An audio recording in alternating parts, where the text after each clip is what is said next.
ಮತ್ತೆ ಇನ್ನೊಂದೇನಂದ್ರೆ ನೋಡಿ, ಯಾರಾದ್ರೂ ಮೈಯಲ್ಲಿ ದೇವ್ರು ಬಂತು ಅಂತಂದ್ರೆ ಅವರಿಗೆ ತುಂಬಾ ರೆಸ್ಪೆಕ್ಟ್ ಕೊಡ್ತಾರೆ, ಜನ ಕೈ ಮುಗಿತಾರೆ, ಕಾಲ್ ಬೀಳ್ತಾರೆ. ಇವನ್ನೆಲ್ಲ ನೋಡಿ ವ್ಯಕ್ತಿ ಮೆಂಟಲಿ ಫಿಕ್ಸ್ ಆಗಿಬಿಡ್ತಾನೆ, ಹೌದು ನನಗೆ ದೇವ್ರು ಬರುತ್ತೆ. ಈ ಪೊಲೀಸರ ಮೇಲೆ ದೇವ್ರು ಬಂತು, ಈ ಒಬ್ಬ ಪೊಲಿಟಿಷಿಯನ್ ಮೇಲೆ ದೇವ್ರು ಬಂತು, ಡಾಕ್ಟರ್ ಮೇಲೆ ದೇವ್ರು ಬಂತು, ಸೈನಿಕರ ಮೇಲೆ ದೇವ್ರು ಬಂತು. ಎಲ್ಲಾರು ಕೇಳಿದೀವ?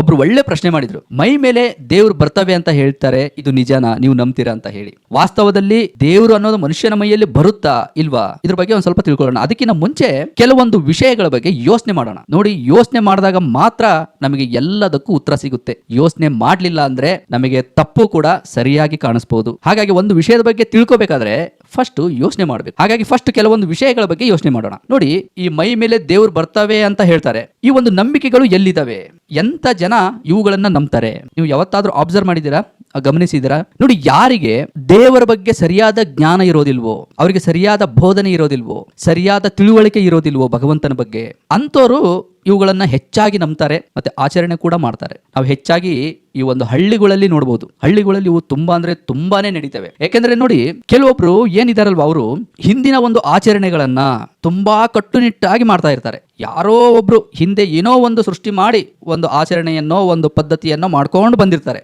ಇವರು ಅದನ್ನೇ ಪಾಲಿಸ್ತಾ ಇರ್ತಾರೆ. ಹಾಗಾಗಿನೇ ಇವರ ಒಂದು ಮನಸ್ಸು ಏನಿದೆ ಅಲ್ವಾ, ಬೇರೆ ಕಡೆಗೆ ಹರಿಯೋದಿಲ್ಲ, ಯಾವಾಗ್ಲೂ ಆ ಒಂದು ಯೋಚನೆಯಲ್ಲೇ ಇರ್ತವೆ. ಹಾಗಾಗಿನೇ ಹೆಚ್ಚಾಗಿ ಇಂಥ ಒಂದು ನಂಬಿಕೆಗಳಾಗ್ಲಿ, ಇಂಥ ಒಂದು ಆಚರಣೆಗಳಾಗ್ಲಿ ಹೆಚ್ಚಾಗಿ ಹಳ್ಳಿಗಳಲ್ಲೇ ನಡೆಯೋದು. ಅಮಾಯಕರು ಯಾರಿರ್ತಾರಲ್ವಾ, ಅಂತ ಒಂದು ಗುಂಪಲ್ಲಿ ಈ ಒಂದು ಘಟನೆಗಳು ನಡೀತವೆ. ನೋಡಿ, ಹಂಗೆ ಸುಮ್ಮನೆ ಯೋಚನೆ ಮಾಡಿ, ಈ ಪೊಲೀಸರ ಮೇಲೆ ದೇವ್ರು ಬಂತು, ಈ ಒಬ್ಬ ಪೊಲಿಟಿಷಿಯನ್ ಮೇಲೆ ದೇವ್ರು ಬಂತು, ಡಾಕ್ಟರ್ ಮೇಲೆ ದೇವ್ರು ಬಂತು, ಸೈನಿಕರ ಮೇಲೆ ದೇವ್ರು ಬಂತು, ಎಲ್ಲಾರು ಕೇಳಿದೀವ? ಸಾಧ್ಯನೇ ಇಲ್ಲ. ನೋಡಿ, ಇದು ಹೇಗೆ ಕೆಲಸ ಮಾಡುತ್ತೆ ಅಂತಂದ್ರೆ ನಂಬಿಕೆ ಮೇಲೆ ಹೋಗುತ್ತೆ.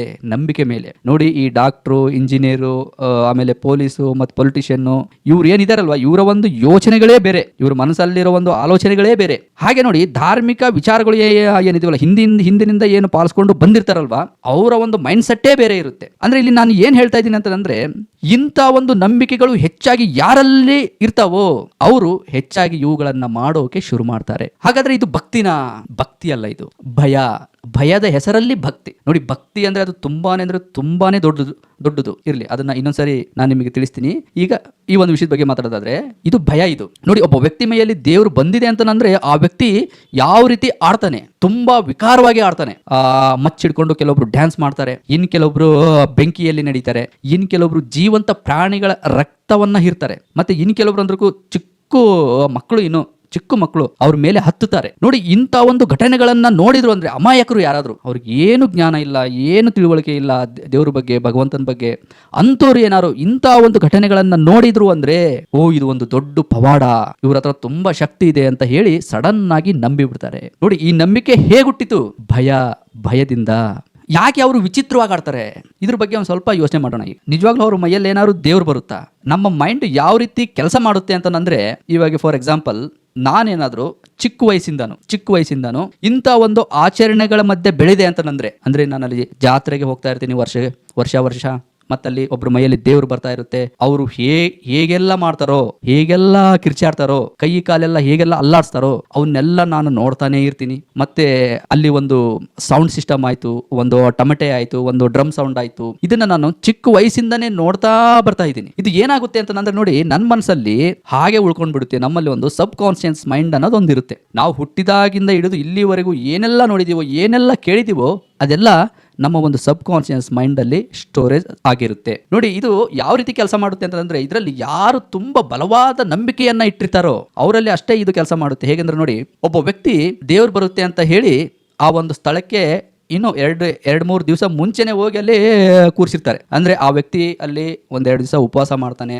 ಮತ್ತೆ ಅಲ್ಲಿ ಒಂದು ತಮಟೆ ಸೌಂಡ್ ಆಯ್ತು, ಡೊಳ್ಳು ಸೌಂಡ್ ಆಯ್ತು, ಮತ್ತೆ ಜನರ ಒಂದು ಏನಾರು ಒಂದು ಹಾಡು ಹೇಳೋದಿತ್ತು ಅಂದ್ರೆ ಆ ಒಂದು ಕರ್ಪೂರದ ವಾಸನೆ, ಊದಿನ ಕಡ್ಡಿ ವಾಸನೆ, ಫುಲ್ ಅವನ್ನೆಲ್ಲ ಮೈಂಡ್ ಅಲ್ಲಿ ತಗೊಂಡಿರ್ತಾನೆ. ಅಂದ್ರೆ ನನ್ನ ಮೈಯಲ್ಲಿ ದೇವ್ರು ಬರುತ್ತೆ ಅಂತ ಹೇಳಿ ಮೆಂಟಲಿ ಫಸ್ಟೇ ಫಿಕ್ಸ್ ಆಗಿರ್ತಾನೆ. ನೋಡಿ, ಯಾವಾಗ ಆ ಆ ವ್ಯಕ್ತಿಗೆ ವೇಷಭೂಷಣವನ್ನ ಹಾಕಿ ಮತ್ತೆ ಕೆಲವೊಬ್ರು ಏನೇನೋ ಮೇಕಪ್ ಮಾಡ್ತಾರೆ, ಮತ್ತೆ ಮುಖಕ್ಕೆಲ್ಲ ಏನೇನೋ ಹಚ್ತಾರೆ, ಅವನ್ನೆಲ್ಲ ಹಚ್ಚಿದ ಮೇಲೆ, ಬಟ್ಟೆ ಎಲ್ಲ ಕಾಸ್ಟ್ಯೂಮ್ಸ್ ಎಲ್ಲ ಚೇಂಜ್ ಮಾಡಿದ್ಮೇಲೆ, ಕೈಯಲ್ಲಿ ಏನೋ ಒಂದು ಖಡ್ಗ ಏನೋ ಕೊಡ್ತಾರೆ, ಅವನ್ನೆಲ್ಲ ಕೊಟ್ಟಾದ್ಮೇಲೆ ಮತ್ತೆ ಸುತ್ತು ಜನರ ಮಧ್ಯೆ ಮತ್ತೆ ಜೋರಾಗಿ ತಮಟೆ ಬಡಿತಾ ಇದ್ರೆ ಅವು ಎಲ್ಲವನ್ನು ಕೇಳಿ ಅವಾಗ ಏನಾಗುತ್ತೆ ಅಂತಂದ್ರೆ ನಮ್ದು ಒಂದು ಕಾನ್ಶಿಯಸ್ ಮೈಂಡ್ ಅನ್ನೋದಿರುತ್ತೆ, ಅದು ಸ್ಥಗಿತಗೊಳ್ಳುತ್ತೆ. ಅಂದ್ರೆ ಅದು ಸ್ಟಾಪ್ ಆಗುತ್ತೆ. ಅದು ಸ್ಟಾಪ್ ಆದಾಗ ಸಬ್ ಕಾನ್ಶಿಯಸ್ ಮೈಂಡ್ ಆಕ್ಟಿವ್ ಆಗುತ್ತೆ ಅಲ್ಲಿ. ಆಗ ವ್ಯಕ್ತಿ ತನ್ನ ಒಳಗಡೆ ಏನೆಲ್ಲ ತುಂಬಿಕೊಂಡಿದ್ದಾನಲ್ವಾ ಅವನ್ನೆಲ್ಲ ಮಾಡೋಕೆ ಶುರು ಮಾಡ್ತಾನೆ. ಇದನ್ನ ಸಂಮೋಹನ ಸ್ಥಿತಿ ಅಂತ ಹೇಳ್ತಾರೆ, ಟ್ರಾನ್ಸ್ ಸ್ಟೇಟ್ ಅಂತ. ಅಂದ್ರೆ ನಮ್ಮ ಸಬ್ ಕಾನ್ಶಿಯಸ್ ಮೈಂಡ್ ಆಕ್ಟಿವ್ ಆಗಿದ್ದಾಗ ಸ್ವಲ್ಪ ಸಮಯ ನಮ್ದೊಂದು ಕಾನ್ಶಿಯಸ್ ಮೈಂಡ್ ಸ್ಥಗಿತ ಆಗುತ್ತೆ. ಆಗ ವ್ಯಕ್ತಿ ತನ್ನನ್ನ ತಾನು ಮರೆತು ಬಿಡ್ತಾನೆ, ಬೇರೆ ಏನೇನೋ ಮಾಡಕ್ ಹೋಗ್ತಾನೆ. ಅದು ಏನ್ ಮಾಡ್ತಾನೋ ಅವನಿಗೆ ಅದು ಅರಿವೇ ಇರೋದಿಲ್ಲ.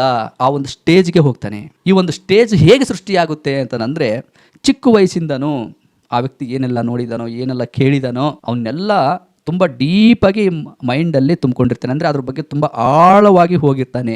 ಇನ್ನೊಂದು ರೀತಿಯಲ್ಲಿ ಹೇಳಬೇಕಂದ್ರೆ ನೋಡಿ, ಕೆಲವೊಬ್ಬರು ತುಂಬ ಭಾವನೆಗಳನ್ನು ಇಟ್ಕೊಂಡಿರ್ತಾರೆ. ಏನೋ ಒಂದು ಜನರಿಗೆ ಹೇಳಬೇಕು ಅಂತ ಇದ್ದಾರೆ, ಯಾರೋ ಒಬ್ಬರಿಗೆ ಏನೋ ಒಂದು ತಿಳಿಸ್ಬೇಕು ಅಂತ ಇದ್ದಾರೆ, ಬಟ್ ಅವ್ರಿಗೆ ಸರಿಯಾದ ಒಂದು ದಾರಿ ಗೊತ್ತಾಗ್ತಾ ಇಲ್ಲ. ಆಗ ಅವರು ಇಂಥ ಕೆಲವೊಂದು ದಾರಿಗಳನ್ನು ಹುಡ್ಕೊತಾರೆ. ಅಂದರೆ ನನ್ನ ಮೈಯಲ್ಲಿ ದೇವರು ಬರುತ್ತೆ, ನಾನು ಈ ರೀತಿ ಹೇಳ್ಬೋದು ಅಂತ ಹೇಳಿ ಭಾವಿಸ್ತಾರೆ. ಅದನ್ನ ಮೈಂಡಲ್ಲಿ, ಅವ್ರ ಮೈಂಡಲ್ಲಿ ಸಬ್ ಕಾನ್ಷಿಯಸ್ಸಲ್ಲಿ ಮೈಂಡಲ್ಲಿ ಇರೋದ್ರಿಂದ ಅವರು ಅದೇ ರೀತಿಯಲ್ಲೇ ವರ್ತಿಸ್ತಾರೆ. ಇದು ಒಂದು ದಾರಿ ಆಗುತ್ತೆ ಅವರಿಗೆ. ಮತ್ತು ಇನ್ನೊಂದೇನೆಂದ್ರೆ ನೋಡಿ, ಯಾರಾದ್ರೂ ಮೈಯಲ್ಲಿ ದೇವ್ರು ಬಂತು ಅಂತಂದರೆ ಅವರಿಗೆ ತುಂಬ ರೆಸ್ಪೆಕ್ಟ್ ಕೊಡ್ತಾರೆ, ಜನ ಕೈ ಮುಗಿತಾರೆ, ಕಾಲು ಬೀಳ್ತಾರೆ. ಇವನ್ನೆಲ್ಲ ನೋಡಿ ವ್ಯಕ್ತಿ ಮೆಂಟಲಿ ಫಿಕ್ಸ್ ಆಗಿಬಿಡ್ತಾನೆ. ಹೌದು, ನನಗೆ ದೇವ್ರು ಬರುತ್ತೆ, ನಾನು ಯಾವಾಗಲೂ ಅದೇ ಒಂದು ಸ್ಟೇಜಲ್ಲೇ ಇರಬೇಕು. ಮತ್ತೆ ಆ ಒಂದು ಆಚರಣೆಗಳನ್ನು ತುಂಬ ಸ್ಟ್ರಾಂಗ್ ಆಗಿ ಮೈಂಡಲ್ಲಿ ತೊಗೊತಾನೆ. ಹಾಗಾಗಿನೇ ಪ್ರತಿ ವರ್ಷ ನೋಡಿ ಯಾರಾದರೂ ಮೈಯಲ್ಲಿ ದೇವ್ರು ಬರುತ್ತೆ ಅಂತ ಹೇಳಿ ಯಾರಾದರೂ ಏನಾದ್ರು ಒಂದು ಹೇಳ್ತಾನೆ ಇರ್ತಾರೆ. ಇದು ಏನಂದ್ರೆ ಒಂದು ಮನಸ್ಸಿನ ಸ್ಥಿತಿ ಮಾತ್ರ. ಇದು ಮನಸ್ಸಿನ ಸ್ಥಿತಿ. ನೋಡಿ, ವಾಸ್ತವದಲ್ಲಿ ದೇವ್ರು ಬರುತ್ತಾ? ಖಂಡಿತ ದೇವರು ಬರಲ್ಲ, ದೆವ್ವನೂ ಬರಲ್ಲ. ಹೇಳ್ಬೇಕು ಅಂದ್ರೆ ನೋಡಿ, ದೇವರು ಅಂದ್ರೆ ಏನು? ಭಗವಂತ. ಈ ಬ್ರಹ್ಮಾಂಡ ಎಷ್ಟಿದೆ ನೋಡಿ, ಈ ಬ್ರಹ್ಮಾಂಡದಲ್ಲಿ ಒಂದು ಸಣ್ಣ ಭಾಗ ನೋಡ್ತಾ ಇದೀವಿ ಅಷ್ಟೇ ನಾವು, ಒಂದು ಸಣ್ಣ ಭಾಗ. ಈ ಬ್ರಹ್ಮಾಂಡವನ್ನು ಸೃಷ್ಟಿ ಮಾಡಿರೋ ಭಗವಂತ ಮನುಷ್ಯರ ದೇಹದಲ್ಲಿ ಬರೋಕೆ ಸಾಧ್ಯನಾ? ನೋಡಿ, ಈ ಭೂಮಿ ಮೇಲೆ ಭಗವಂತ ಏನೆಲ್ಲ ಸೃಷ್ಟಿ ಮಾಡಿದಾನೋ ಅವುಗಳಲ್ಲಿ ಮನುಷ್ಯನು ಕೂಡ ಒಂದು ಸಣ್ಣ ಜೀವಿ. ನಾವೆಲ್ಲ ಒಂದು ಸಣ್ಣ ಜೀವಿ ಅಷ್ಟೇ. ಇದನ್ನ ನಾವು ಮರಿಬಾರ್ದು. ನಾವೇನೋ ನಾವು ಮನುಷ್ಯರು, ನಾವು ತುಂಬಾ ದೊಡ್ಡವರು, ಹಾಗೆ ಹೀಗೆ ಏನೂ ಇಲ್ಲ. ನೋಡಿ, ಎಲ್ಲಾ ಪ್ರಾಣಿಗಳು ಹೆಂಗೆ ಊಟ, ನಿದ್ದೆ, ಕಾಮ ಎಲ್ಲವನ್ನು ಮಾಡಿ ಮತ್ತೆ ಹುಟ್ಟಿ ಮತ್ತೆ ಮಣ್ಣಿಗೆ ಹೋಗ್ತಾವೋ, ನಾವು ಕೂಡ ಅದೇ ರೀತಿ ಮತ್ತೆ ಹುಟ್ಟಿ ಮತ್ತೆ ಮಣ್ಣಿಗೆನೆ ಹೋಗ್ತೀವಿ. ವ್ಯತ್ಯಾಸ ಏನು ಅಂತಂದ್ರೆ, ನಮಗೆ ದೇವರು ಆಲೋಚನೆ ಮಾಡೋ ಶಕ್ತಿ ಕೊಟ್ಟಿದ್ದಾನೆ, ವಿವೇಚನೆ ಮಾಡೋ ಶಕ್ತಿ ಕೊಟ್ಟಿದ್ದಾನೆ, ನಮಗೆ ಸ್ವಲ್ಪ ಸ್ವತಂತ್ರ ಇದೆ. ಹಾಗಾಗಿನೇ ನಾವು ಬೇರೆ ಪ್ರಾಣಿಗಳಿಗಿಂತ ಸ್ವಲ್ಪ ಬೇರೆ ರೀತಿಯಲ್ಲಿದ್ದೀವಿ. ಹಾಗಾಗಿನೇ ನಾವು ದೊಡ್ಡ ದೊಡ್ಡ ಮನೆ ಕಟ್ಟಿಸ್ತೀವಿ, ಮತ್ತೆ ಕಾರಲ್ಲಿ ಓಡಾಡ್ತೀವಿ, ಆಕಾಶದಲ್ಲಿ ಹಿಮಾನದಲ್ಲಿ ಓಡಾಡ್ತೀವಿ, ಅವನ್ನೆಲ್ಲ ರೆಡಿ ಮಾಡ್ಕೊಂಡಿದ್ದೀವಿ. ನೋಡಿ, ಬೇರೆ ಪ್ರಾಣಿಗಳಿಗೆ ಈ ಒಂದು ವಿವೇಚನೆ ಶಕ್ತಿ, ಆಲೋಚನೆ ಶಕ್ತಿ ಇಲ್ಲ. ಅವಕ್ಕೂ ಏನಾರು ಇದ್ದಿದ್ರೆ ಅವು ಕೂಡ ನಮ್ಮ ಹಾಗೆ ಬದುಕ್ತಿದ್ವು. ಹಾಗಾಗಿನೇ ಇಲ್ಲಿ ಸೂಕ್ಷ್ಮವಾಗಿ ತಿಳ್ಕೊಬೇಕಾಗಿರೋ ವಿಷಯ ಇಷ್ಟೇ, ನಾವು ಭಗವಂತನ ಒಂದು ಸೃಷ್ಟಿಯಲ್ಲಿ ಒಂದು ಸಣ್ಣ ಸೃಷ್ಟಿ ಮಾತ್ರ, ಸಣ್ಣ ಜೀವಿ ಮಾತ್ರ. ಭಗವಂತ ಅಂದರೆ ತುಂಬಾ ದೊಡ್ಡವನು. ಅವನ ಶಕ್ತಿ ಅಪಾರ, ಅವನ ಜ್ಞಾನ ಅಪಾರ. ಅವನು ಯಾರದೇ ಮನುಷ್ಯನ ದೇಹದಲ್ಲಿ ಪ್ರವೇಶ ಮಾಡೋದಿಲ್ಲ, ಇದು ಸಾಧ್ಯನೇ ಇಲ್ಲ. ಯಾರಾದರೂ ಹಿಂಗೆ ನೀವೇನಾದ್ರು ಈ ರೀತಿ ಬರ್ತಾ ಇದೆ ಅಂತ ಭಾವಿಸ್ತಾ ಇದ್ದೀರಾ ಅಂತಂದ್ರೆ ಆ ಒಂದು ಚೌಕಟ್ಟಿನ ಒಂದು ನಂಬಿಕೆಯಲ್ಲಿ ಇದ್ದೀರಾ ಅಷ್ಟೇ. ನೀವು ಸ್ವಲ್ಪ ಮನಸ್ಸನ್ನ ವಿಶಾಲಗೊಳಿಸಿ ತಿಳ್ಕೊಳ್ಳೋಕೆ ಪ್ರಯತ್ನ ಪಟ್ರೆ ವಾಸ್ತವದಲ್ಲಿ ದೇವರು ಮೈ ಮೇಲೆ ಬರುತ್ತಾ ಇಲ್ವಾ ಅನ್ನೋದು ಗೊತ್ತಾಗುತ್ತೆ. ನೋಡಿ, ಮನುಷ್ಯ ದೇವರು ಆಗೋದಿಲ್ಲ, ಮೈ ಮೇಲೆ ದೇವರು ಕೂಡ ಬರೋದಿಲ್ಲ. ಮನುಷ್ಯನಾಗೇ ಇರಬೇಕಷ್ಟೇ. ನೋಡಿ, ಭಗವಂತ ನಮಗೆ ಜೀವನ ಕೊಟ್ಟಿದ್ದಾನೆ, ಈ ಒಂದು ದೇಹ ಕೊಟ್ಟಿದ್ದಾನೆ ಅಂತಂದ್ರೆ ಇವು ಪ್ರಕೃತಿ ಮುಖಾಂತರ ನಮಗೆಲ್ಲ ಬದುಕಲಿಕ್ಕೆ ಸಹಾಯ ಮಾಡ್ತಾ ಇದ್ದಾನೆ. ಇವುಗಳನ್ನೆಲ್ಲ ನೆನೆದು ನಾವು ಅವನನ್ನು ತಿಳ್ಕೊಂಡು ಅವನಿಗೆ ಕೃತಜ್ಞತೆ ಸಲ್ಲಿಸಬೇಕಷ್ಟೇ. ನಾವು ಒಳ್ಳೆ ರೀತಿಯಿಂದ ಬದುಕಬೇಕು. ನಾವು ಮನುಷ್ಯರಾಗಿ ಹುಟ್ಟಿದೀವಿ, ನಮ್ಮ ಕರ್ತವ್ಯ ಏನು, ನಾವು ಅದನ್ನು ಸರಿಯಾಗಿ ನಿಭಾಯಿಸಬೇಕಷ್ಟೇ. ಇದೇ ಒಂದು ದೊಡ್ಡ ಪೂಜೆ, ಇದಕ್ಕಿನ್ನ ಬೇರೆ ಏನೂ ಇಲ್ಲ, ದೊಡ್ಡದು ಯಾವುದೂ ಇಲ್ಲ. ಹಾಗಾಗಿ ಮೈ ಮೇಲೆ ದೇವರು ಬರೋದಿಲ್ಲ. ಇವೆಲ್ಲ ಹೇಗೆ ಕೆಲಸ ಮಾಡ್ತವೆ ಅಂತಂದ್ರೆ ವ್ಯಕ್ತಿಯ ಒಂದು ಮನಸ್ಥಿತಿ ಮೇಲೆ ಹೋಗ್ತವೆ, ಅವರ ಒಂದು ನಂಬಿಕೆ ಮೇಲೆ ಹೋಗ್ತವೆ.